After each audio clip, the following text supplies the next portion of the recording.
The lawyer's hands were trembling as he placed the thick folder on my kitchen table. That was the first sign something was wrong, because lawyers don't shake. 5 days earlier, I had buried a secret worth $40 million. A secret powerful enough to destroy my entire family. Now my father's new wife, Linda, was standing in the middle of my living room with a smug smile on her face and a sharp-suited lawyer by her side. She looked at me like the game was already over. She thought she was about to take everything. She had no idea my grandfather had been planning for this moment for over a year. She had no idea he'd left me a loaded gun hidden in plain sight. And she had absolutely no idea she was about to go to war with the wrong woman. My name is Emily Dawson. And this is the story of how I protected my grandfather's legacy from the woman who married my father for money. I'd flown in from Fort Bliss 2 days before the ceremony, still carrying the kind of exhaustion that doesn't come from jet lag, but from grief that hasn't finished landing. My grandfather, Walter Dawson, had passed away 6 weeks earlier, and I hadn't even had time to feel the shape of that loss before my father called to remind me the wedding was still happening. Life goes on. Clears throat. He'd said like that was supposed to comfort me.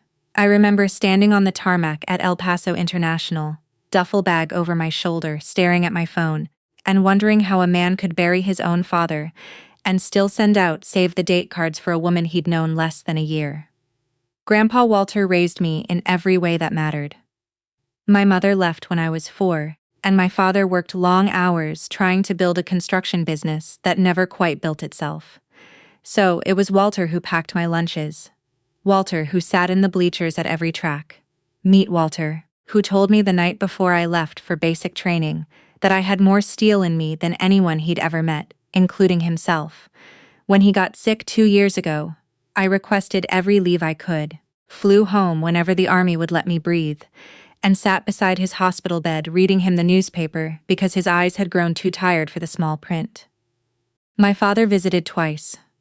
I'm not saying that to be cruel. I'm saying it because it matters later. 3 days after the funeral, before I'd even repacked my dress uniform, Grandpa's attorney, a quiet, precise man named Harold Kessler, asked to meet me alone at his office downtown. I sat across from his mahogany desk, still numb, expecting maybe a keepsake, a watch, a letter. Instead, he slid a thick folder toward me and told me in that flat lawyer voice that tries not to sound dramatic, even when the news is enormous, that my grandfather had left me everything. The $40 million, investment portfolios, business shares in 2 companies I didn't even know he owned, 3 properties, including the lake house where I'd spent every summer of my childhood catching fireflies in mason jars. I remember gripping the arms of that leather chair like the floor might tilt. "Does my father know?" I asked. Harold shook his head slowly. "Your grandfather left specific instructions.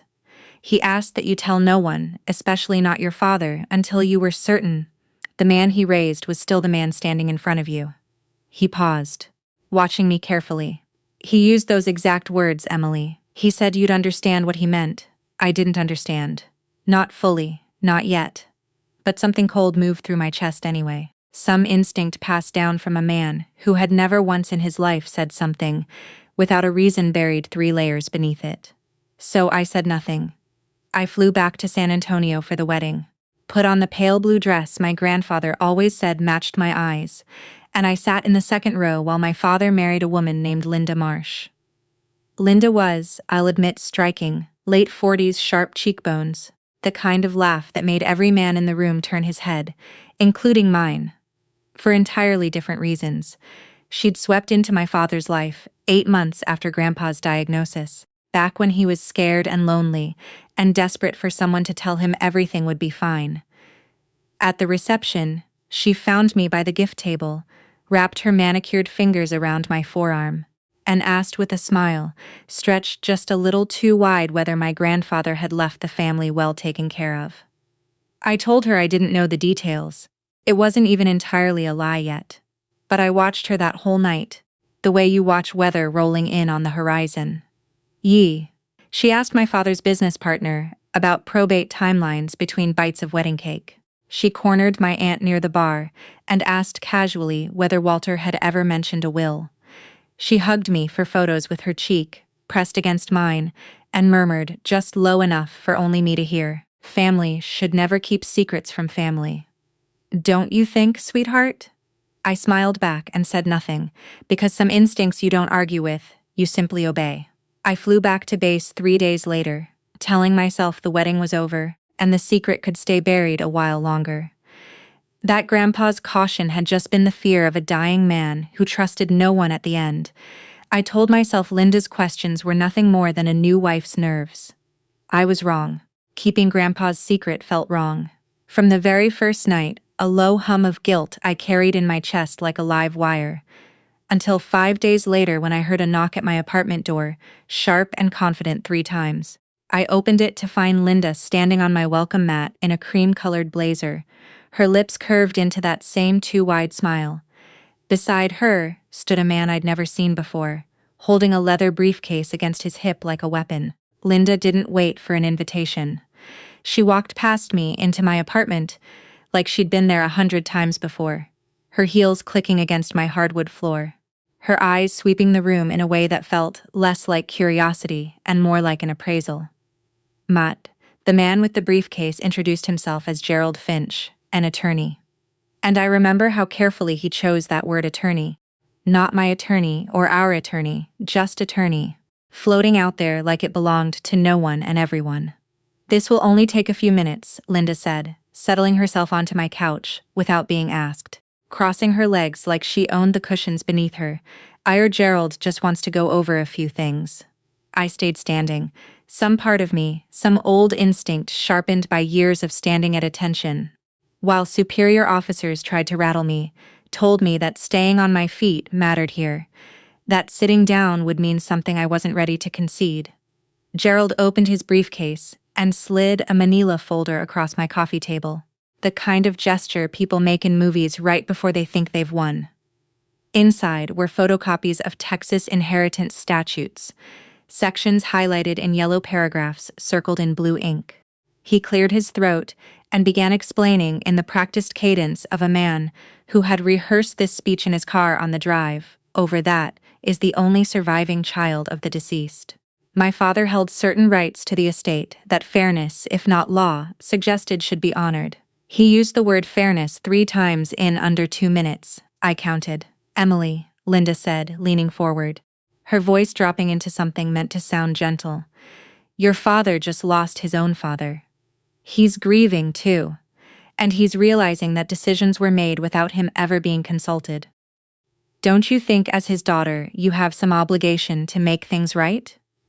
I let the silence stretch a beat longer than was comfortable, a trick I'd learned from watching Grandpa negotiate with contractors who tried to lowball him. Then I said as evenly as I could manage, I don't understand what you're asking me to make right. I wasn't left anything. Linda's smile flickered just barely like a light bulb catching a power surge. That's not what we've heard. From who does it matter? Gerald cut in smoothly. What matters is transparency. If there's truly nothing to discuss, you'd have no issue signing an affidavit confirming you received no inheritance from your grandfather's estate. And there it was, the trap dressed up in a suit and a briefcase. I looked at that folder at the affidavit clipped to the back of it, and I understood with sudden clarity that signing it would either be a lie under oath or a confession, depending on which lie I was more afraid of. I'm not signing anything today, I said. If you have questions about my grandfather's estate, you can direct them to his attorney, Harold Kessler. I'm sure you already have his information since you seem to have done your research. Something shifted in Linda's face, then something quick and hard beneath the makeup gone almost before I registered it. Gerald closed his briefcase with a soft click, the kind of sound that felt more like punctuation than surrender. We'll be in touch, Linda said, standing smoothing the front of her blazer. At the door, she paused, turning back to look at me with an expression I'd remember for a long time afterward. Something between pity and warning. Your grandfather always did like keeping his cards close, didn't he? Guess it runs in the family. I didn't answer. I just held the door until they were both gone. And then I stood in my own living room for a long moment, listening to my heart pound against my ribs like something trying to escape. The second they left, I called Harold. He picked up on the second ring, and when I told him what had just happened word for word, I heard him go quiet in that particular way. People go quiet when they're deciding how much truth to share. Emily, he finally said, I need to tell you something, and I need you to stay calm while I do. Go ahead.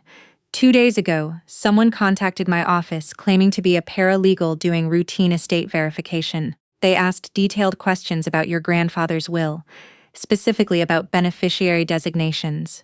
My assistant almost gave them information before I caught the call myself. He paused. It wasn't a paralegal, Emily. There's no law firm by that name registered anywhere in the state. My mouth went dry. Someone tried to access the will directly. Someone tried very hard, Harold said, and whoever it was knew exactly what questions to ask to sound legitimate. This wasn't a guess, Emily. This was research. I thought about Linda at the reception, asking my aunt about probate timelines, cornering my father's business partner between bites of cake. I thought about the way her eyes had swept my apartment when she walked in, cataloging, measuring the way a burglar cases a house, before deciding which window to break.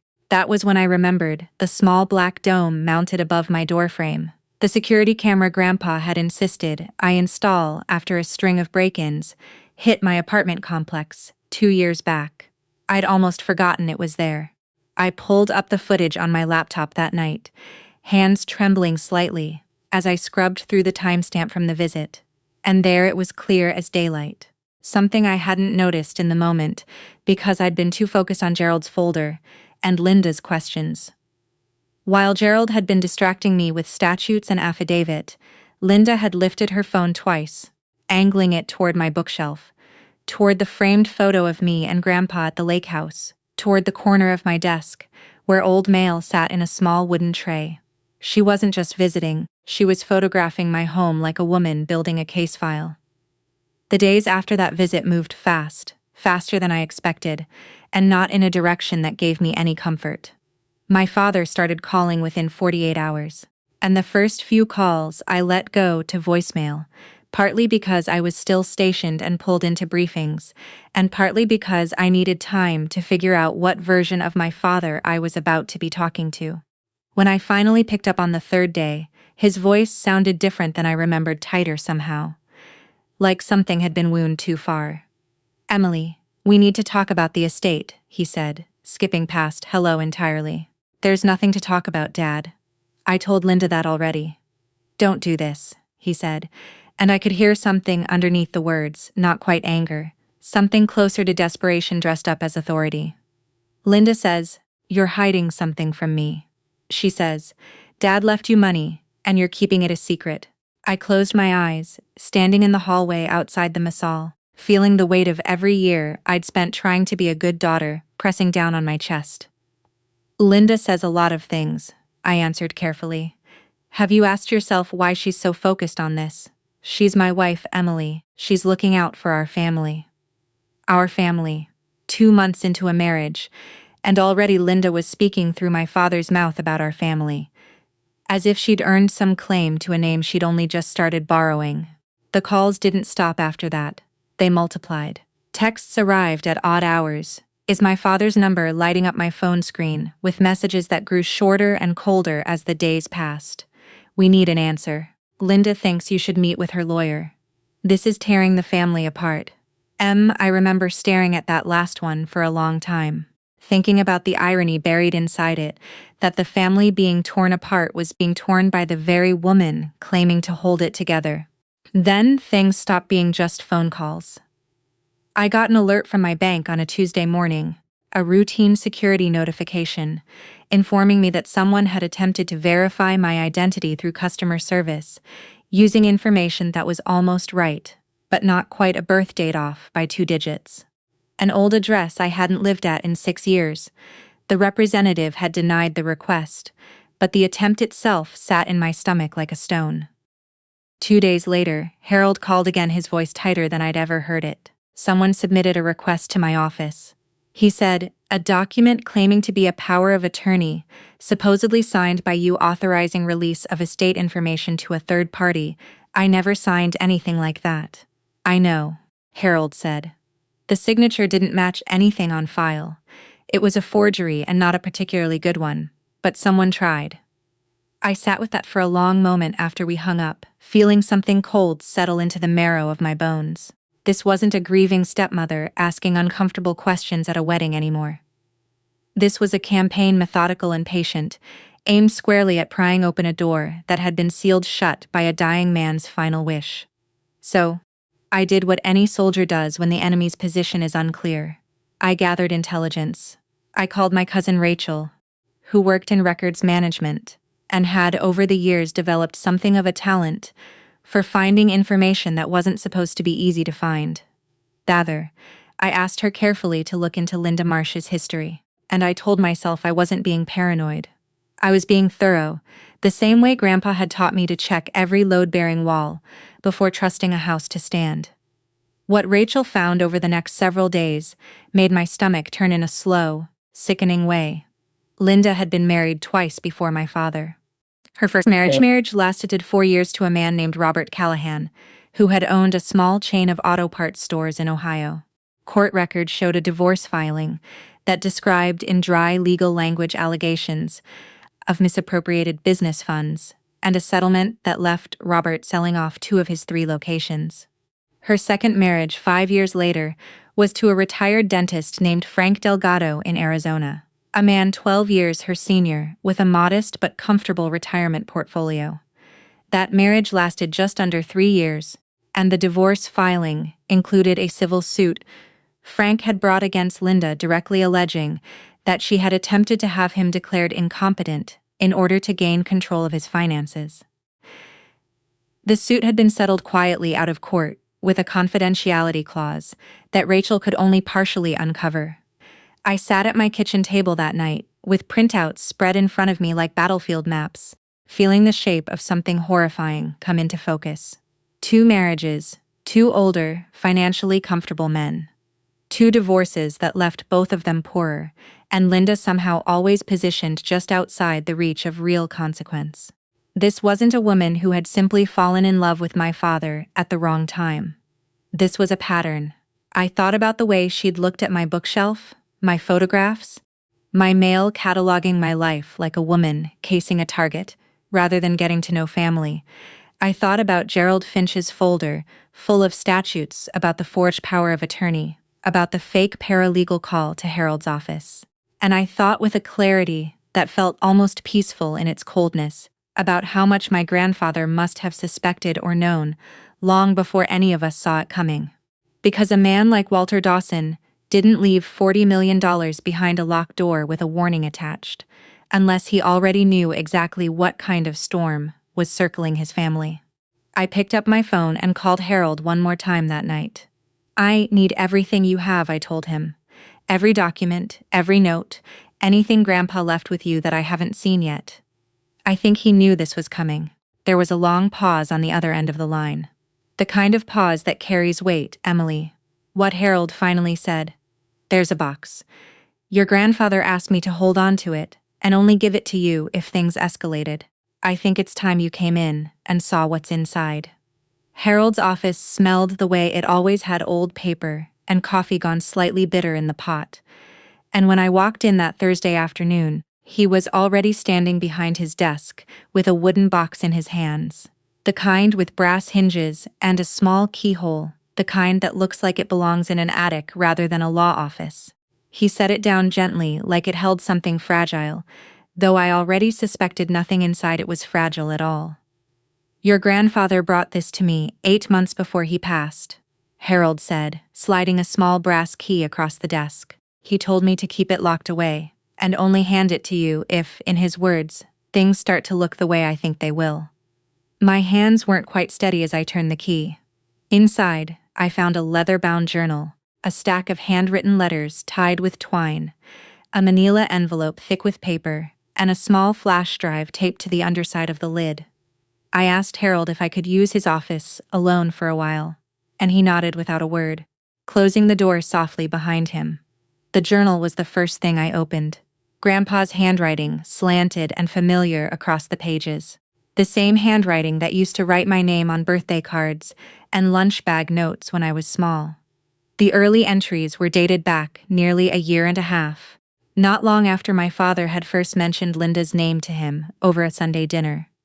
I remember Grandpa telling me once offhand that something about the way she asked questions felt rehearsed. I hadn't thought much of it at the time. Reading his private words now, I understood he'd thought about it constantly. Walter came home from meeting her family last night, one entry read, and told me she has no siblings, no children, and very little family to speak of. Yet, somehow she always seems to know exactly how much a man is worth within the first few conversations. I don't like it. I've seen this before in men who circle a business right before it goes under. They don't smell success. They smell vulnerability. Further in the entries grew more specific, more deliberate. Grandpa had hired a private investigator, a retired detective named Samuel Ortiz, to look quietly into Linda's background almost a full year before my father proposed. The manila envelope held Ortiz's full report, complete with court documents from both prior marriages' financial records, showing the steady erosion of both husbands' assets during their marriages, to her, and photographs, dated and time-stamped, of Linda meeting privately with a man named Gerald Finch on 3 separate occasions, months before she ever appeared at a Dawson family dinner. Gerald Finch, the same lawyer who had sat on my couch with his folder of statutes. I sat back in Harold's leather chair, feeling the floor tilt slightly beneath me, the way it had the day I first learned about the inheritance. The flash drive held a single video file, and when I pressed play, my grandfather's face filled the small laptop screen thinner than I remembered him in his final months, but his eyes were sharp, steady, unmistakably his Emily. "If you're watching this," he said, his voice low, and measured the same voice that used to read me bedtime stories on the porch of the lake house. "Then Linda has already started. I wish I could tell you I was wrong about her. I wish more than anything that your father found a woman who loved him for the right reasons. Eat. But I've lived a long time, sweetheart, and I've learned that some people don't change what they are. They only change what they're wearing." He paused on the recording, and I watched him look down for a moment, gathering himself before looking back into the camera, with an intensity that made my chest ache. "I had Samuel follow her for months. I have records of every man before your father, every dollar that disappeared, every court filing that got quietly settled before anyone could ask too many questions in public. I recorded conversations I probably shouldn't have, but I needed proof, not suspicion, because suspicion alone would never be enough to protect this family. I know she'll come for the inheritance eventually. I know she'll convince your father that you're the villain in this story, that you're selfish, that you're hiding something from him out of greed. She's done it before, Emily, to other men, other families. It's not clumsy. It's a method she's perfected. I left everything to you, because you're the only one who never once asked me how much I was worth. You sat with me in that hospital room, reading me the newspaper because you loved me, not because you were counting down the days until I was gone. That's rare, sweetheart, rarer than money, and I need you to protect it, not just for yourself, but for your father too, whether he realizes it yet or not. There's a folder in this box with everything Samuel found. Use it if you have to. Don't use it out of anger. Use it because it's true, and because someone has to stop this before she does to your father what she's already done to 2 other men." The recording ended there, the screen going dark, and I sat in the silence of Harold's office for what felt like a long time, staring at my own reflection in the blank laptop screen. My grandfather hadn't just protected me with money. He'd built an entire case patiently, methodically, the way he used to build houses, laying one board carefully atop another until the whole structure could withstand a storm. He'd seen this coming from the very beginning, long before Linda ever wore a wedding dress, and stood beside my father at the altar. Long before Gerald Finch sat on my couch pretending to be a stranger to her. I gathered every document back into the box, closed the lid gently, and turned the small brass key until I heard it click. Whatever Linda thought she was walking into, she had no idea the war had already been fought and documented months before she ever knocked on my door. The lawsuit arrived exactly 9 days later, delivered by a process server who caught me just as I was leaving the base gym, my hair still damp, my gym bag slung over one shoulder. He handed me a thick envelope with the kind of practiced indifference that comes from doing this job too many times to feel anything about it anymore. And I stood in the parking lot, reading the caption at the top of the first page. Linda Dawson versus Emily Dawson. She'd taken my father's last name already, wearing it like armor, like proof of belonging she hadn't quite earned yet. The complaint alleged that I had knowingly concealed a family inheritance from my father, that I had breached some vague and mostly invented duty of familial disclosure, and that the court should compel me to reveal the full extent of my grandfather's estate and distribute a fair share to my father as his only surviving child. Reading it, I felt something strange settle over me. Not fear exactly. More like the calm that comes right before a training exercise you've already rehearsed 100 times in your head. Harold met me at his office that same evening, and together we read through the filing line by line. "This isn't a strong complaint," he said, tapping the pages with 2 fingers. "There's no legal duty requiring you to disclose an inheritance to anyone, let alone share it." "But that's not really the point, is it?" "No," I said. "The point is to force discovery. She wants a court order that makes me show my financial records under oath." Harold nodded slowly. "Exactly. She's trying to get a judge to do what forged power of attorney forms and fake paralegal calls couldn't." The mediation hearing was scheduled for the following month, and in the weeks leading up to it, my father called more than he had in years, sometimes twice a day, his voice sliding between pleading and accusation depending on the hour. "You're humiliating this family," he told me once late on a Sunday night. "Linda says you're treating her like a criminal. She hired a man named Gerald Finch to draft a fake power of attorney with my forged signature," I said, keeping my voice level. "Do you know that, Dad? Do you know she was meeting with a lawyer before she ever met you?" There was a long silence on the line, long enough that I wondered if he'd hung up. "You don't know what you're talking about," he finally said, though something in his voice had gone thin, uncertain, like a man repeating a line he no longer fully believed. I didn't push further. Grandpa's voice echoed in my memory, telling me not to use what I had out of anger, only when it mattered, only when it was true. So I waited. The mediation room was small, fluorescent lit, the kind of space designed to feel neutral, but somehow always feels heavier than a courtroom. Linda arrived in a charcoal suit, her hair pulled back severely. Gerald Finch beside her, carrying the same leather briefcase from my living room. My father sat next to her, not next to me. And I felt that placement land somewhere deep in my chest, even though I'd expected it. The mediator, a retired judge named Constance Reyes, opened by asking Linda's side to state their position. Gerald stood and delivered a version of the same speech he'd given in my apartment, dressed up now in more formal language words, like equitable distribution and familial obligation, doing a lot of heavy lifting for a case that had no real legal foundation beneath it. When it was our turn, Harold didn't raise his voice. He never did. He simply opened his own folder and began calmly laying documents on the table one by one. First came the audio recordings Samuel Ortiz had gathered. Linda's voice captured in a diner, months before she ever met my father, discussing with Gerald Finch how to position herself with a man whose adult daughter, quote, clearly has money coming, given the grandfather's health. I watched my father's face as the recording played through the small speaker Harold had brought, watched something crack slightly behind his eyes.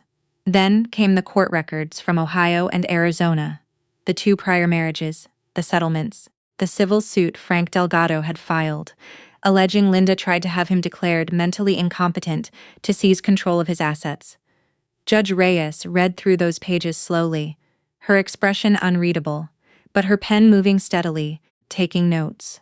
Then came the forged raw power of attorney document, laid beside a certified handwriting analysis, confirming the signature wasn't mine, alongside phone records showing calls placed from Gerald Finch's office to my bank's customer service line on the same day someone had tried to verify my identity using an incorrect birth date. Linda's confident smile, the one I'd watched flicker only once before in my apartment, began to fade in real time, replaced by something tighter, more brittle. She leaned over and whispered something to Gerald, who shook his head almost imperceptibly. the universal gesture of a lawyer, realizing his client had walked him into a losing hand. I still hadn't said how much money was actually involved. Not the 40 million, not the properties, not the business shares. Harold and I had agreed beforehand that revealing the exact figures would only feed the narrative that this was about greed rather than truth.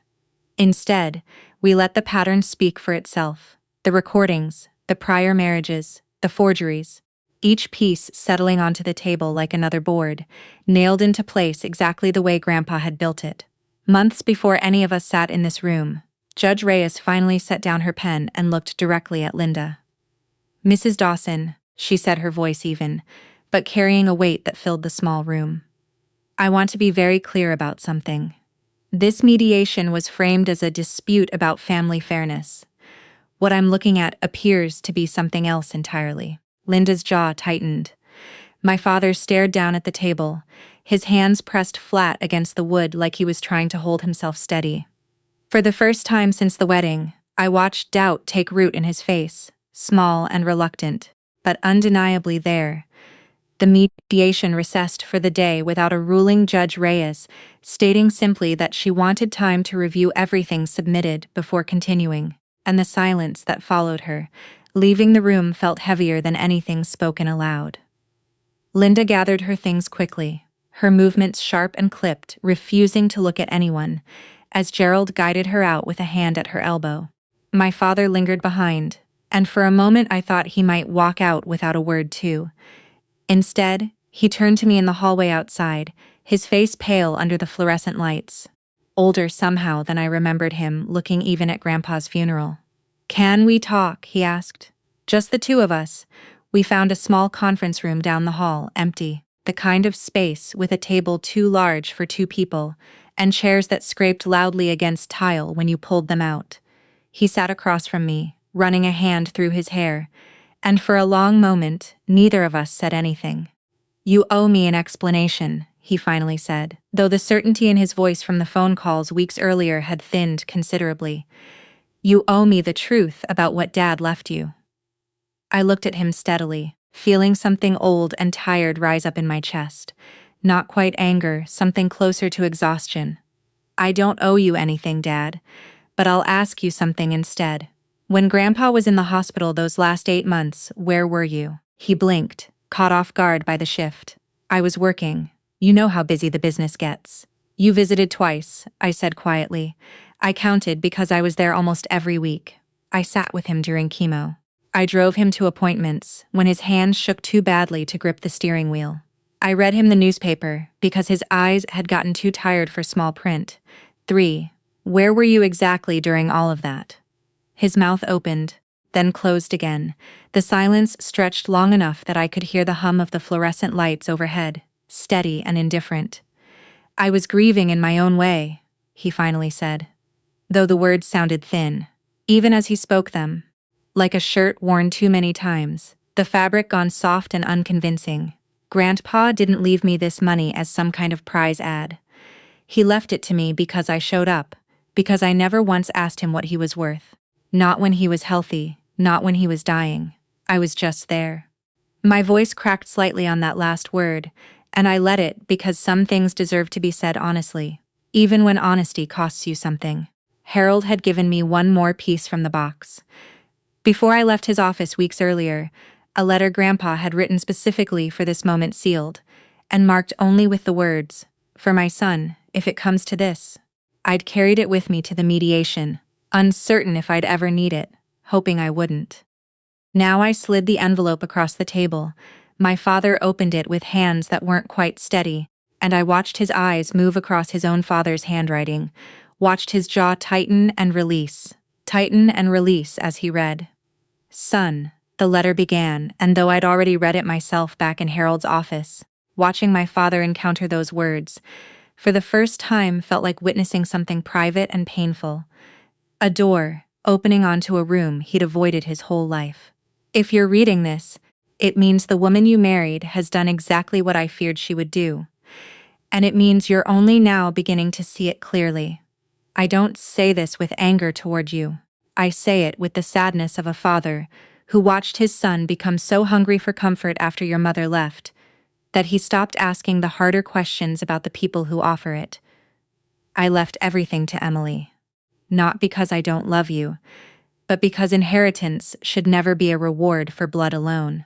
It should go to the person who showed up, who sat beside me without asking what she'd get for it, who loved me simply because I was her grandfather, not because of what I owned. You know who that person is. You've always known, even if you haven't wanted to admit it. This money isn't a prize, son. It's a responsibility. I've given it to the one person I trust to carry that responsibility. Honestly, I hope in time you'll understand that protecting Emily from Linda isn't a betrayal of you. It's the last gift I have left to give either of you. My father set the letter down slowly, his hands trembling now in a way that had nothing to do with age. He stared at the table for a long moment, and when he finally looked up at me, his eyes were wet, red-rimmed, older than I'd ever seen them. I didn't know, he said, his voice barely above a whisper. I didn't know he saw all of this coming. He saw it before either of us did, I said. That's what love looks like sometimes, not blind trust. Clear eyes. He didn't respond right away. He sat there folding and unfolding the corner of the letter, and for the first time since the wedding, I watched something shift behind his expression. Not full understanding yet, but the beginning of it cracking open slowly, like ice under weight it could no longer bear. What happens now? He finally asked. Now, I said, standing and gathering my things. You decide whether you want to keep believing her, or whether you're ready to see what the rest of us have already seen. I left him sitting there in that too large conference room, the letter still open in front of him. His father's handwriting, staring back at him like a mirror he'd spent months refusing to look into. The final hearing was scheduled 3 weeks later, and by the time it arrived, something in the air around my father had changed in ways I hadn't expected. He called me the week before, his voice quieter than I'd heard it in years, and asked if he could speak at the hearing. Not for Linda, he said, but to correct something he needed to correct in front of everyone, including himself. I walked into the courtroom that morning wearing my dress uniform, not because I needed the formality, but because some part of me wanted Grandpa's memory represented by the version of me he'd been proudest of, the soldier who showed up, who didn't run from hard things. Harold sat beside me, with his folder thinner now, since most of what mattered had already been entered into the record during mediation. Linda arrived without Gerald Finch beside her this time, represented instead by a younger associate from his firm who looked distinctly uncomfortable, holding a case file he clearly hadn't built himself. Judge Reyes opened by summarizing what the court had reviewed since mediation, her voice measured and unhurried. She noted in careful legal language that the evidence presented the recorded conversations the pattern established across 2 prior marriages.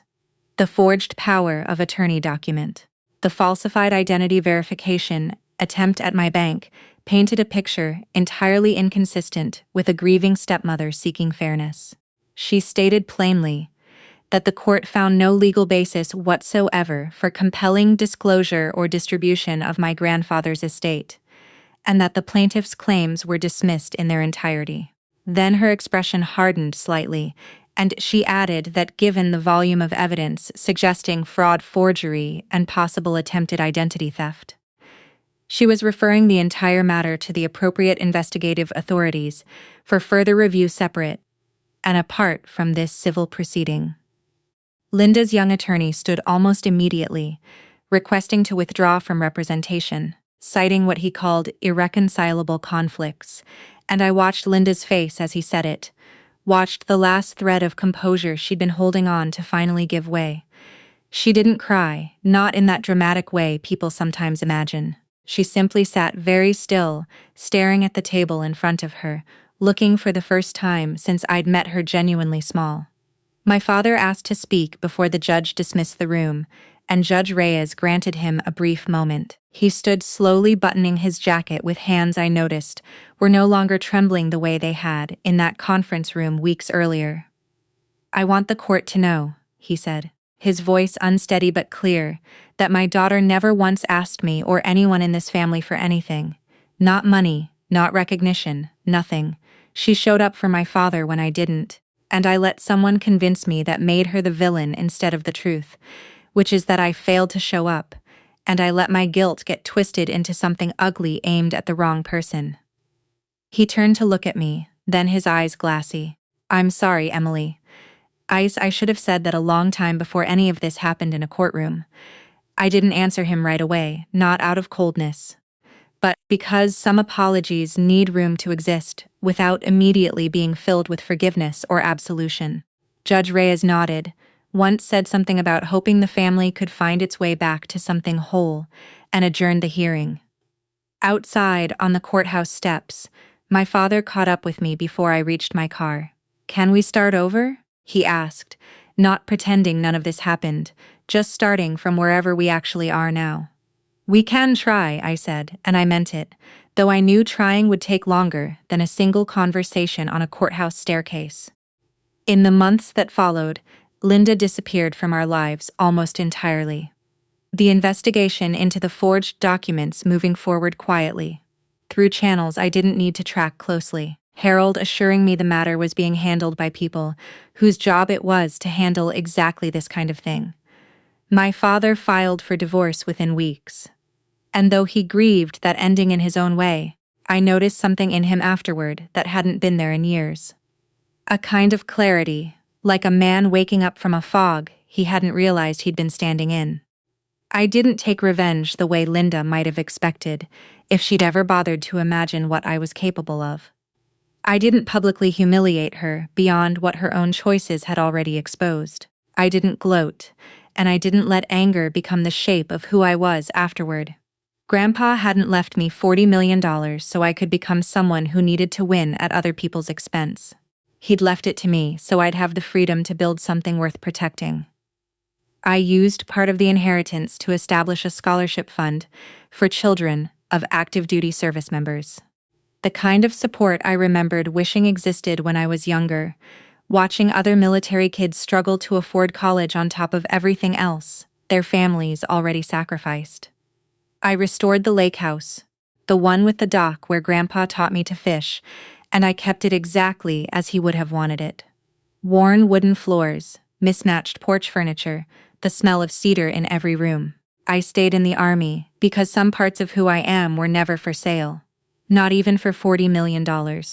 My father and I are still rebuilding slowly, carefully the way you rebuild anything that's been damaged, but not destroyed. He visits the lake house sometimes now. And last month, standing on that same dock, he told me he finally understood what his father meant in that letter. That inheritance isn't a reward, it's a responsibility. And that somewhere along the way he'd forgotten that showing up matters more than any amount of money ever could. I went to visit Grandpa's grave not long after the case closed, laying a bundle of white liais against the granite, the kind he used to grow along the fence at the lake house. I stood there for a long while, the wind moving quietly through the cemetery trees, and I told him out loud the way I used to talk to him during his last weeks in that hospital room. Your secret was safe, Grandpa, I said, and so was your legacy. I smiled, brushing my fingers once across the cool stone and walked back toward the car, carrying with me not just an inheritance, but everything he'd truly meant to leave behind. If this story moved you, I'd love to hear which part hit you hardest. Have you ever had to protect something precious in silence, waiting for the right moment to speak the truth? Drop a comment below and let me know where you're watching from tonight. We share stories like this every single day. So, if you don't want to miss the next one, go ahead and subscribe.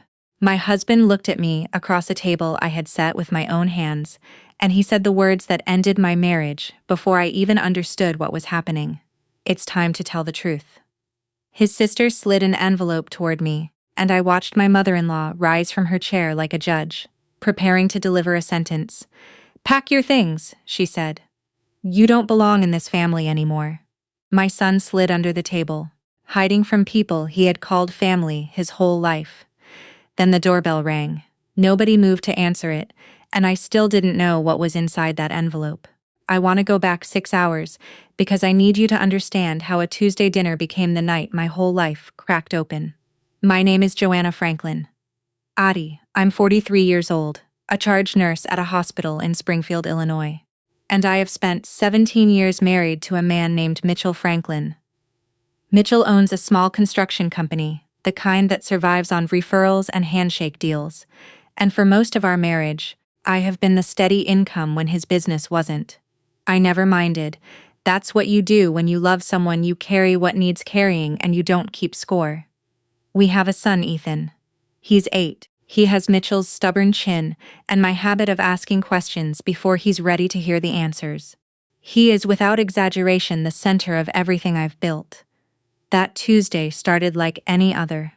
I'd worked a double the night before, came home at 7:19 in the morning, slept 4 hours, and was back at the hospital by 2 for a shift. I'd picked up to cover payroll for Mitchell's crew.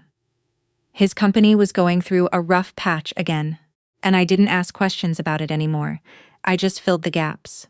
That's who I'd been for 17 years. My phone rang around 4:30. Mitchell. Mom wants everyone there early tonight, he said. Something in his voice made me stop mid-step in the hallway outside the break room. It wasn't the words. It was the flatness underneath them, like he was reading off a script someone else had written. Everything okay? I asked. Yeah, just come straight from work. Bring Ethan. He hung up before I could ask anything else. I stood there for a second, staring at the phone, telling myself it was nothing. Linda, my mother-in-law, was always summoning people for one thing or another. A birthday, a church fundraiser, some new complaint about the neighbors. I told myself this was just Tuesday. But some part of me, the part that has spent 2 decades reading vital signs and knowing when something underneath a calm face is wrong, didn't believe it. I picked up Ethan from his after-school program. He climbed into the back seat with his backpack and his half-finished worksheet on multiplication tables, chattering about a kid named Tyler, who'd gotten sent to the principal's office. 3, I listened with half my attention, the other half still turning over the sound of Mitchell's voice. Linda's house sits at the end of a cul-de-sac in a neighborhood that hasn't changed in 30 years. The same brick ranch houses, the same maple trees, dropping the same leaves every October. I've been walking through that front door for 17 years and I know the creak of the 3rd porch step, the smell of her lemon polish on the banister, the exact place the screen door sticks in humid weather. That evening, none of it felt familiar. The porch light was on, but the house felt cold in a way that had nothing to do with the thermostat. Rachel's car was already in the driveway, parked at an angle, like she'd pulled in fast. Mitchell's truck sat behind it. I remember thinking everyone's already here, and feeling my stomach tighten before I even had a reason. Inside the table was set for 5 plates and napkins arranged with a precision Linda usually reserved for holidays. Rachel stood near the kitchen island, arms crossed, not looking at me. Linda was at the stove, stirring something that didn't need stirring. Mitchell sat at the head of the table already, which was unusual. He was never the first one seated.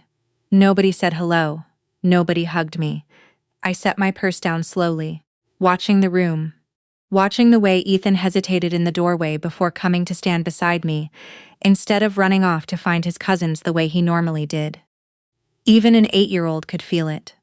The air had a texture to it, something heavy and rehearsed, like everyone in that room had already agreed on something without me, and we sat down to eat, and for the first few minutes, nobody spoke. Forks against plates, the hum of the refrigerator. Rachel's eyes kept flicking toward Mitchell like she was waiting for a cue. Then he set down his fork. "Joanna," he said, and his voice had that same flatness from the phone call. "It's time to tell the truth." The room went still. I looked at him genuinely confused, my mind racing through every possible thing he could mean: a financial problem, a mistake at his company, something about his health. I had no idea, none, that in the next few minutes I would be sitting at that table, listening to my family put me on trial for a truth I didn't even know I was supposed to be hiding. I need to tell you about the 17 years before that dinner, because you can't understand how deep a betrayal cuts, unless you understand how much trust was there to break. Mitchell and I met at a wedding when I was 24, still new to nursing, still living on ramen and overtime pay. He made me laugh so hard at the reception that I spilled wine on a bridesmaid's dress. And somehow that became the story we told at every anniversary dinner for the next 2 decades. We married 18 months later in a small ceremony behind his mother's church. And I remember standing at the altar thinking I had found the one steady thing in a life that had never had much steadiness in it. For the first several years, things were good, simple, but good. Mitchell worked construction crews before he saved enough to start his own company, and I worked my way up from a floor nurse to a charge position, picking up extra shifts whenever the department needed coverage. When Ethan was born, something in both of us shifted. Softened, I think, in the way it does when you suddenly understand what you're protecting. But marriages aren't just made of good years, they're made of the hard ones too. And we had our share. Mitchell's company nearly folded twice. The first time was when Ethan was 2. A partner walked out with half their equipment and most of their client list, and Mitchell spent 8 months rebuilding from almost nothing. The second time came 4 years later when a large contract fell through, right after he'd hired 3 new crew members. He couldn't easily let go. Both times, I picked up the slack. I took every extra shift the hospital would give me. I stopped buying anything that wasn't necessary. I told him more than once that we were a team, that this was what a team did. One person carries more when the other person can't. I never resented it.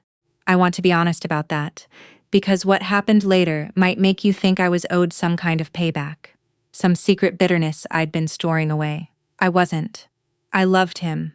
I loved the life we were building even when it wobbled. What I didn't fully understand, what I only started to piece together after that dinners, was how much his mother's voice had been living in the back of his mind the entire time. Linda never liked me. Not really. She was polite in the way people are polite when they've decided not to make a scene. But I always felt her watching me cataloging things.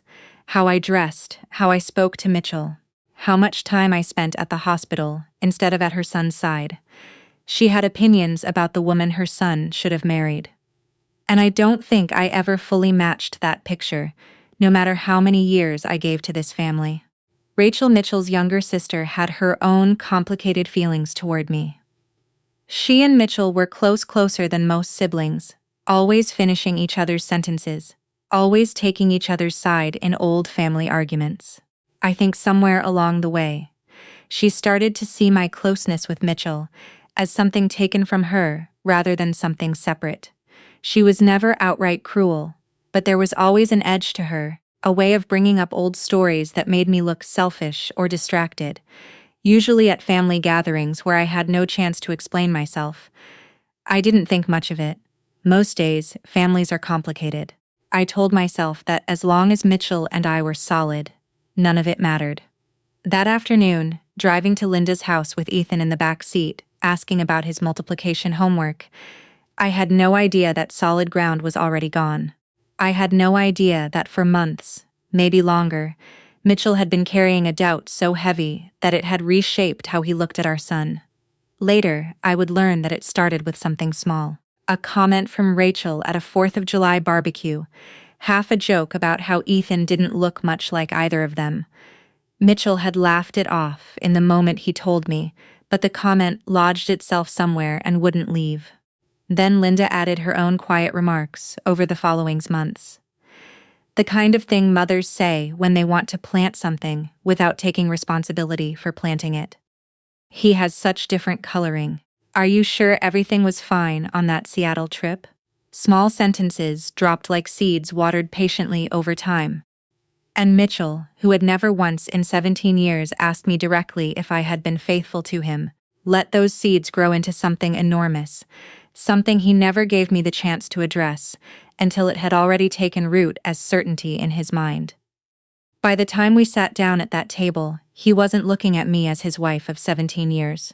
He was looking at me as a woman on trial. I didn't know any of this yet. As I took my seat that evening, I only knew that something was wrong, that the air in that dining room felt like the moment before a storm breaks, and that my son was watching all of us with the wide, uncertain eyes of a child who senses danger before he can name it. Mitchell cleared his throat. "Joanna," he said again, quieter this time. "We need to talk about Ethan," and that's when the family trial truly began. Rachel spoke first, and I understood immediately that whatever was about to happen had been planned in advance, rehearsed, maybe discussed, in some conversation I was never invited to. "Do you remember your trip to Seattle?" she asked, not looking at me, directly addressing the question to the table, as if I weren't sitting right there. 2 years ago, that conference, I remembered it perfectly. A 3-day nursing symposium, hotel receipts, a roommate named Deborah from the cardiac unit, who snored so loudly I'd barely slept. I told her as much, my voice steady, even as my pulse had started to climb. "And all those night shifts," Rachel continued as if I hadn't spoken at all. "Every week, sometimes back to back. Nobody really knows where you are during those hours, do they?" "I'm at the hospital, Rachel. I have badge scans, time cards, co-workers who could vouch for every hour of every shift I've worked in that building for the last 12 years. I heard my own voice, and it surprised me how calm it sounded, even as something inside my chest had begun to crack. Linda set down her water glass with a click that felt deliberate. "Women always leave clues, Joanna, whether they mean to or not." I looked at her, this woman who had sat across from me at 100 dinners, who had held Ethan as a newborn in the hospital, who had once told me years ago in a rare, unguarded moment that she was glad Mitchell had found someone steady. That woman was gone. In her place was someone looking at me like evidence in a case already decided. "What clues?" I said quietly. "Are you talking about?" Nobody answered directly. Instead, Mitchell finally spoke, and his voice had a tremor in it that I hadn't heard since his father's funeral 12 years earlier. "I've had doubts," he said, "for months now. I couldn't stop thinking about it. The coloring, the bone structure, things people said." He glanced at his mother, then at Rachel, gathering some kind of courage from their faces before he could look at mine. "So, I did something. I need you to know I did something." My stomach dropped before he even said the words. I took some of Ethan's hair from his hairbrush. I sent it in for a paternity test. The room went silent in a way that felt physical, like the air itself had been pulled tight. I stared at him, waiting for him to tell me he was joking, that this was some kind of terrible misunderstanding, that any second now he would laugh and say he could never actually do something like that behind my back. But his face didn't change. He reached into his jacket pocket and set an envelope on the table. The same envelope Rachel would later slide toward me with her fingertips, like she didn't want to touch it any longer than necessary.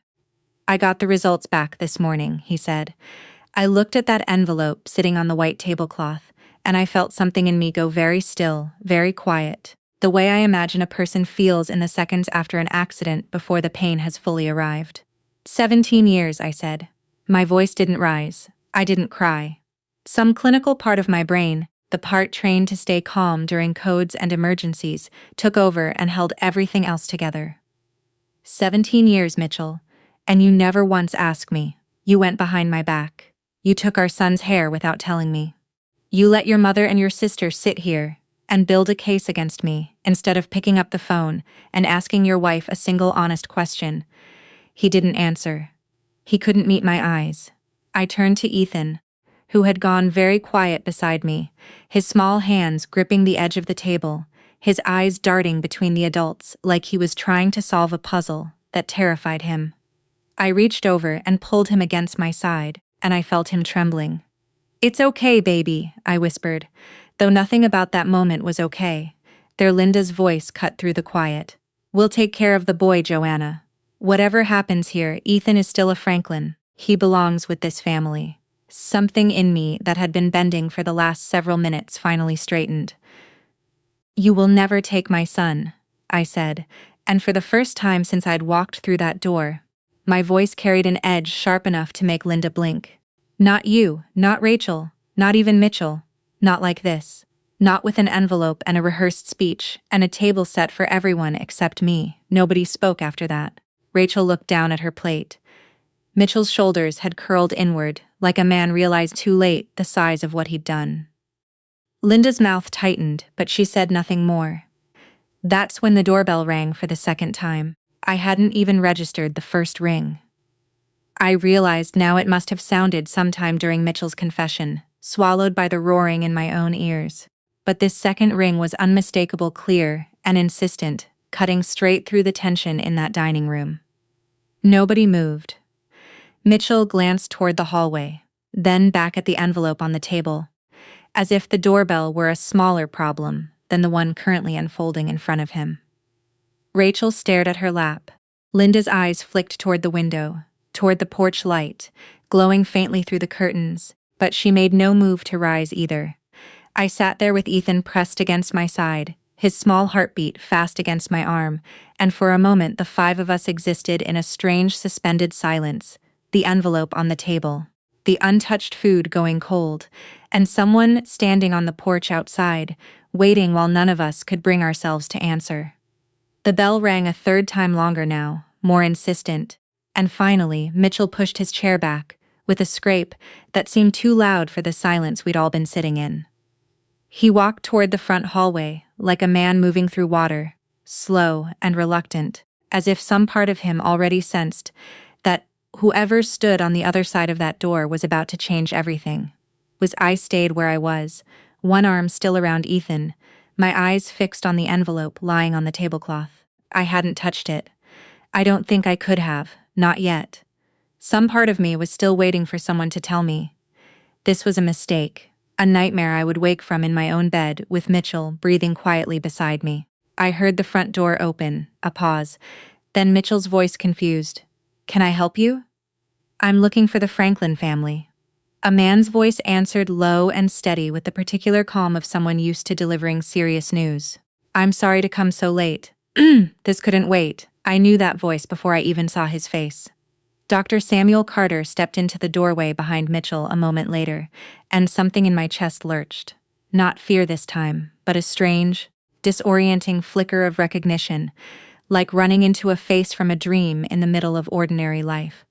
He looked older than I remembered, more gray in his hair, deeper lines around his eyes, but I would have known him anywhere. He had been the obstetrician who delivered Ethan 8 years earlier, the man whose steady hands had guided my son into the world, during a labor that had gone on for 19 exhausting hours. "Dr. Carter," I said, rising halfway out of my chair. He looked past Mitchell and found me immediately, and something in his expression eased with relief, like he'd been afraid he might be too late for whatever he'd come to say. "Joanna, thank God." He held a thin folder against his chest, the edges worn soft from handling. "I need to speak with your family, all of you. I know this is an unusual time to show up, but I promise you it couldn't wait until morning." Linda had risen from her chair by now, her expression somewhere between confusion and irritation, the look of a woman who did not appreciate having her evening interrupted by a stranger, regardless of his credentials. "I'm sorry. Who exactly are you?" "Dr. Samuel Carter. I was the attending obstetrician when Ethan was born 8 years ago at Springfield Memorial." He glanced around the room, taking in the untouched plates, the tension still hanging thick in the air, the envelope on the table that he had no way of understanding yet. "I apologized for the intrusion, but I received a call a few hours ago that I couldn't ignore, and once I understood what it meant, I got in my car immediately." Mitchell stood frozen near the door, clearly trying to piece together why a doctor he barely remembered had appeared on his mother's porch, at exactly this moment, on exactly this night. I felt something stir in my chest that I didn't dare name, yet not hope exactly more like the first faint crack of light under a door that had seemed permanently shut only minutes earlier. "Please," Dr. Carter said, gesturing gently toward the table. "I think you should all sit down. What I have to tell you concerns exactly the kind of situation I suspect you've been discussing tonight." Something in his tone made Linda's irritation falter. Rachel, who had been silent since the doorbell first rang, glanced nervously at the folder in his hands. We returned to our seats, though the arrangement felt different now. Less like a courtroom and more like a waiting room, everyone bracing for news none of us could predict. Dr. Carter remained standing at the head of the table near where Mitchell usually sat, and set the folder down carefully in front of him. "I think," he said, looking directly at Mitchell now and then at the envelope still resting untouched near my hand, "that you may be about to make a terrible mistake, and I believe I know why." Nobody spoke.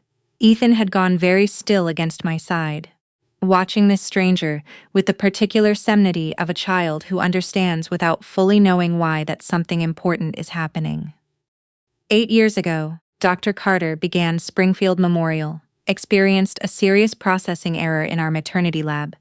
It affected a batch of postnatal samples taken for various medical and legal purposes in the weeks following delivery. At the time, we believed the issue had been isolated and corrected. It was not made public because, frankly, we believed no families had been affected by inaccurate results reaching them. He paused, and I watched his jaw tighten, the particular strain of a man delivering news he wished desperately he didn't have to deliver. This morning, our lab reprocessed archived records as part of a routine audit, the kind we run periodically to catch exactly this sort of error.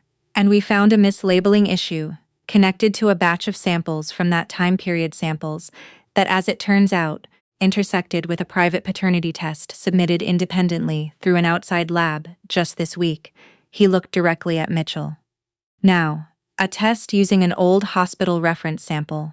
Yours? Mitchell's face had gone the color of ash. I don't understand, he said quietly. The lab that processed your recent paternity test used an archived hospital sample to cross-reference some of the original birth records, a common practice for verifying historical data. Unfortunately, that reference sample was one of the mislabeled ones from 8 years ago.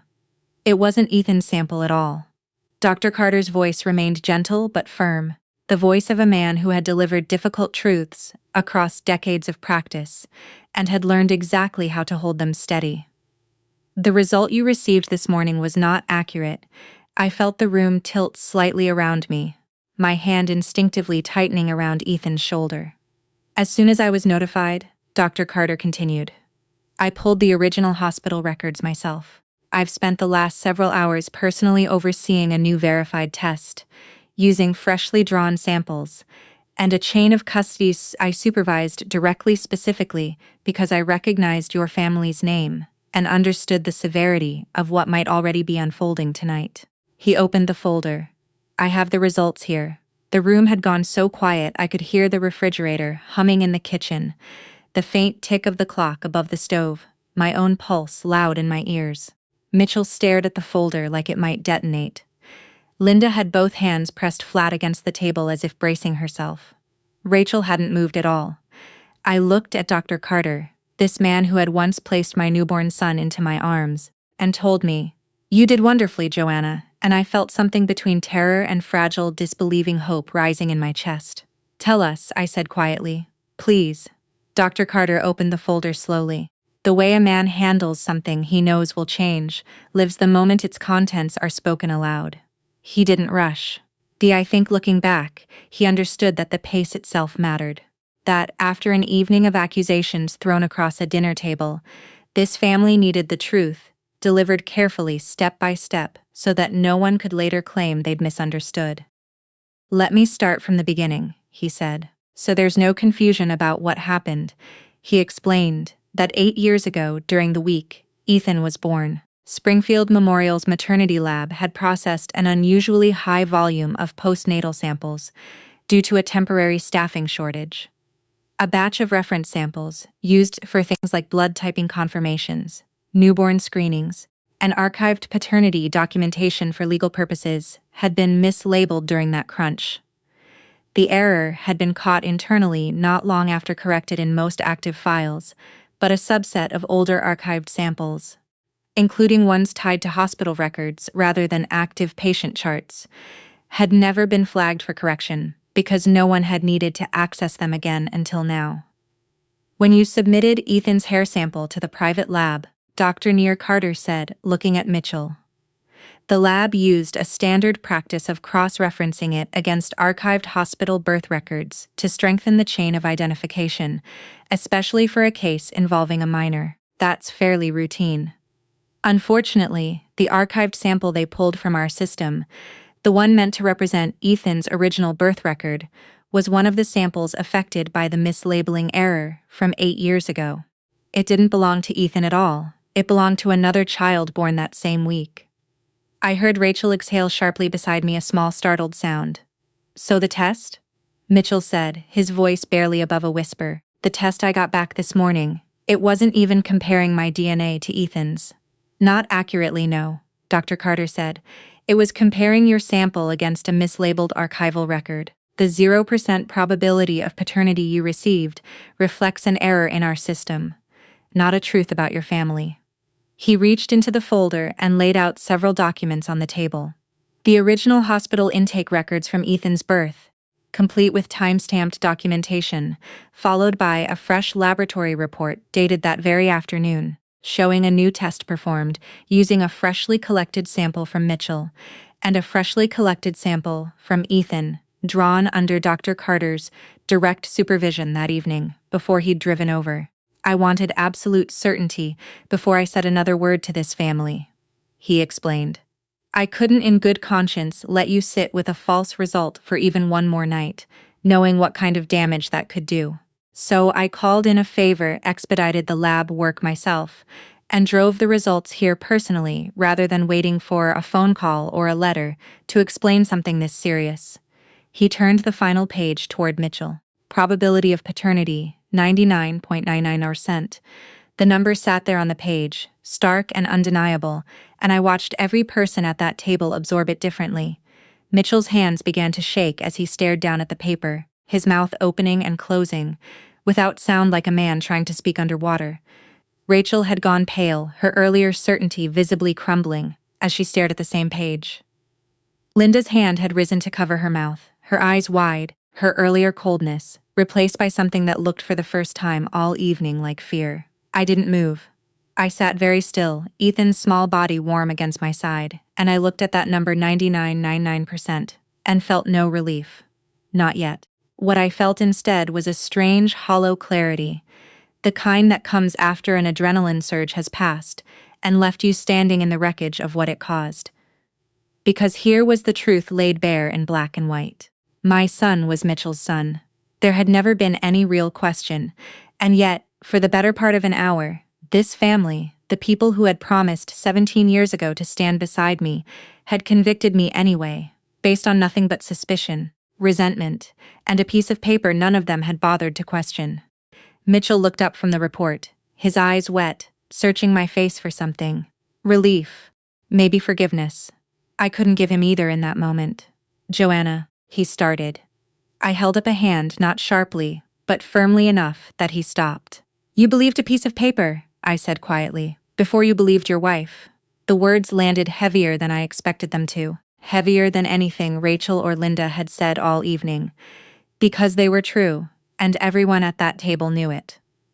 Mitchell's face crumpled in a way I had never seen in 17 years of marriage, not at his father's funeral, not during the worst of his company's financial collapse, not ever. He looked like a man watching the full weight of his mistake settle onto his shoulders for the first time. Dr. Carter, perhaps sensing that his presence was no longer necessary for what came next, gathered the remaining papers gently and set the folder down in front of me instead of Mitchell. I'll leave this with you, he said softly. You should have your own copies. I'm deeply sorry this happened to your family. I'll be filing a full report with the hospital's error review board first thing tomorrow, and I intend to make sure this kind of mistake never puts another family through what you went through tonight. I thanked him, my voice steadier than I felt, and he let himself out quietly, the front door clicking shut behind him with a softness that felt almost respectful, like he understood the room needed space to absorb what remained. For a long moment after he left, nobody said anything at all. Ethan finally broke the silence, tugging gently on my sleeve. Mom, he whispered, does that mean Dad's still my dad? I looked down at my son's face so full of confusion and quiet hope, and something in my chest it, with a tenderness that cut sharper than any anger I still carried. Yes, baby, I said softly, he always was.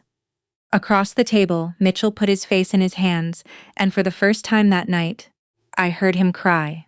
Mitchell cried for a long time. Not the quiet, controlled tears of someone embarrassed by their own emotion, but the kind that comes from somewhere deep and unguarded, the kind I hadn't seen from him since we buried his father 12 years earlier. I sat and watched him for a moment, feeling strangely detached from the sight, like I was observing a stranger's grief rather than my husband's. Joanna, he finally managed, lifting his face, his eyes red and swollen.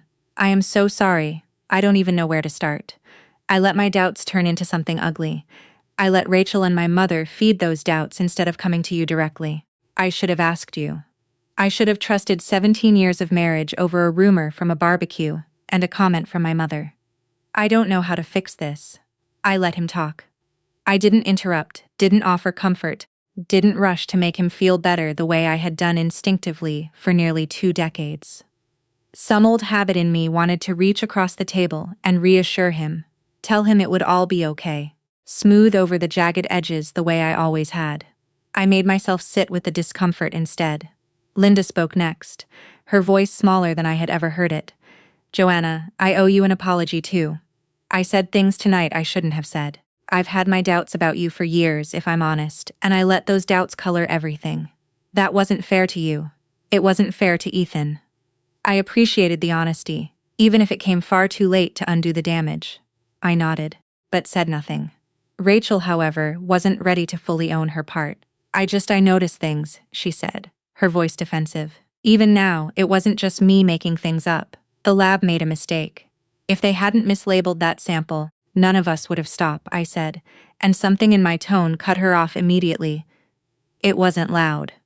I didn't raise my voice once that entire evening, but there was a finality to it that silenced the table. The lab made one mistake, I said, looking directly at her.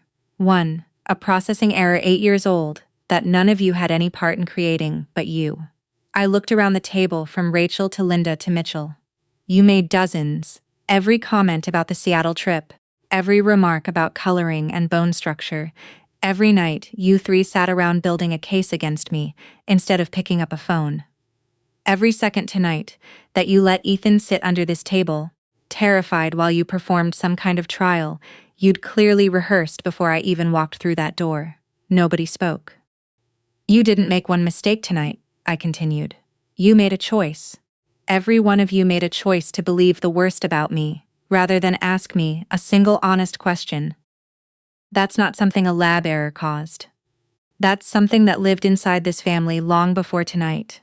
And it just needed an excuse to come out. Mitchell reached for my hand across the table. I let him take it for a moment, feeling the familiar warmth of his fingers, the same hand that had held mine at our wedding, at Ethan's birth through every hard year we'd survived together. But I pulled it back gently. I need to take Ethan home, I said. Let me come with you, Mitchell said quickly. Please, we can talk. I want to fix this. Not tonight. My voice was steady but firm in a way that left no room for negotiation. I need silence tonight, Mitchell. Not promises, not apologies. Not another conversation where I have to manage everyone else's guilt on top of my own exhaustion. I need to put my son to bed in a house where no one is questioning whether he belongs there. He nodded slowly, understanding, though I could see how badly he wanted to argue, how badly some part of him wanted to fix things immediately, the way he always tried to fix things quickly, before he had to sit with the discomfort of what he'd broken. I gathered Ethan's jacket, helped him into it, and walked him toward the door. Linda stood as if to say something else, some final attempt at smoothing things over, but I met her eyes, and she seemed to think better of it. Rachel stared down at her plate, unable to look at either of us. At the door, I paused and looked back at Mitchell one last time. You have a lot to think about, I said. So do I. The drive home was quiet. Ethan sat in the back seat, unusually still, watching the streetlight slide past the window. About halfway home, he spoke. Mom, are you and Dad getting a divorce? The question hit me harder than I expected, and I took a moment before answering, choosing my words carefully, the way you do, when you know a child will remember exactly what you say and how you say it for the rest of their life. I don't know yet, sweetheart, I said honestly, but I know one thing for certain. You are my son. You have always been my son, and nothing that happened tonight changes that, not for 1 second. Do you understand me? He nodded, and I saw some of the tension leave his small shoulders, though not all of it. Some things, once a child witnesses them, don't fully disappear. That night, Mitchell stayed at his mother's house. It was the first night in 17 years of marriage that we slept under separate roofs. And as I lay awake in our bed, staring at the ceiling, listening to the quiet of a house that suddenly felt too large, I understood that whatever came next Our marriage could not simply return to what it had been before that dinner. Too much had been said. Too much had been revealed about what lived beneath the surface of people I had trusted completely. Some things once spoken aloud at a table like that cannot be unsaid. They can only be worked through slowly, or they can be left to rot. I didn't know yet which path we would take, but I knew I would not choose easily, and I would not choose quickly, no matter how many apologies Mitchell offered in the days ahead. A week passed before I let Mitchell come to the house. He asked every day, a text in the morning, a quiet knock, some evenings that I didn't answer, a bouquet of grocery store flowers left on the porch that I brought inside, only because I didn't want Ethan to see them wilting in the rain. I wasn't punishing him. I want to be clear about that. I simply needed time to figure out whether the man who had shared my bed for 17 years was still someone I recognized, or whether that dinner had revealed a stranger who had been living beside me the whole time, waiting for the right doubt to surface. When he finally came over, he didn't ask to stay. He sat across from me at our own kitchen table, a much smaller and quieter version of the one at his mother's house, and he told me he'd started seeing a therapist. Not because Rachel or Linda suggested it, he said, but because he'd spent the week replaying that dinner over and over, trying to understand how a rumor at a barbecue had turned over months into something he'd been willing to act on without ever once asking me directly. I let my mother's voice get louder than yours, he said. For years, honestly, not just about this, about a lot of things. I think I've been doing that since I was a kid, and I never noticed it until I saw what it cost us. I didn't offer easy forgiveness. I told him that. I told him I needed to see change, not hear about it. That 17 years of trust didn't come back because of one good conversation at a kitchen table, no matter how honest it felt in the moment. He nodded and said he understood, and over the following weeks, I watched him actually try. He started setting boundaries with Linda, something I had never once seen him do in all our years together. When she called, demanding he come over for an unplanned dinner, I heard him say the word no to her, for what might have been the first time in his adult life, his voice shaking slightly, but firm. When she pushed back, he didn't cave the way he always had. It surprised both of us, I think.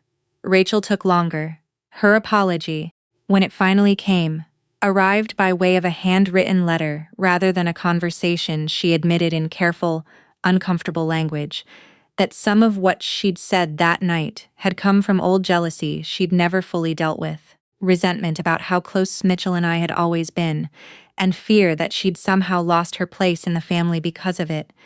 I didn't respond right away. Some wounds need more than a letter to heal.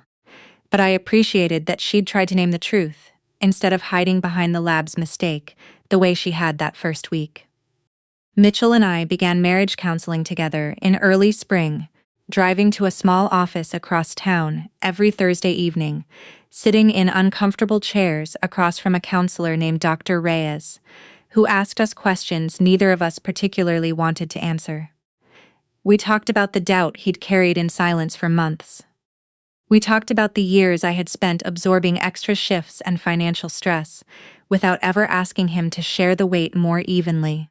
We talked about how easy it had become somewhere along the way for both of us to manage problems quietly instead of voicing them honestly, until quiet became its own kind of danger. It wasn't easy. There were sessions where I left angrier than when I'd arrived, replaying his mother's words at that dinner table, feeling the sting of them fresh all over again. There were nights Mitchell and I sat in the same room without speaking, both of us unsure how to close the distance that had opened between us. But slowly, week by week, something began to shift. He learned to bring his fears to me directly instead of letting them fester into suspicion. I learned to let him see the moments I felt overwhelmed instead of quietly shouldering everything myself and calling it strength. Ethan, for his part, healed the way children often do, gradually, and mostly through small, ordinary moments rather than big conversations. He started laughing more at dinner again. He stopped flinching slightly whenever voices rose in another room, a habit I hadn't even noticed he'd developed until I watched it fade. One evening, months later, he asked if Grandma Linda could come to his school play. And I realized that somewhere in all of this forgiveness had started finding its own quiet path forward, even for an 8-year-old who had once hidden under a table out of fear. Our family didn't go back to what it was before that night. I don't think it could have. And honestly, I'm not sure I would have wanted it to. What we built instead was something more honest.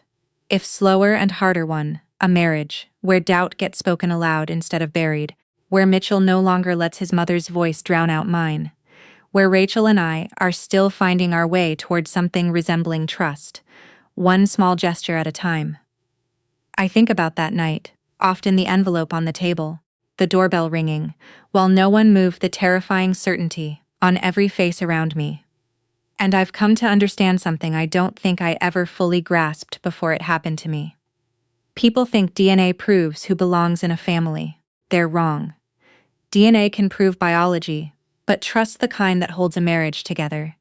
The kind that makes a house feel safe for a frightened 8-year-old under a dinner table. That's something we choose every single day.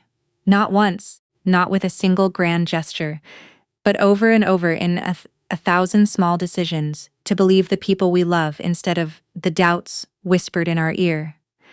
I want to know what you would have done in that dining room. Would you have forgiven as quickly as I tried to, or would you have walked out the door the moment that envelope hit the table? Leave a comment below and tell me where you're watching from tonight. I read every single one. We have new stories like this one waiting for you every day. So make sure you subscribe and turn on notifications so you never miss a moment like this. Thank you for sitting with Joanna's story tonight. Let's keep walking through these stories together.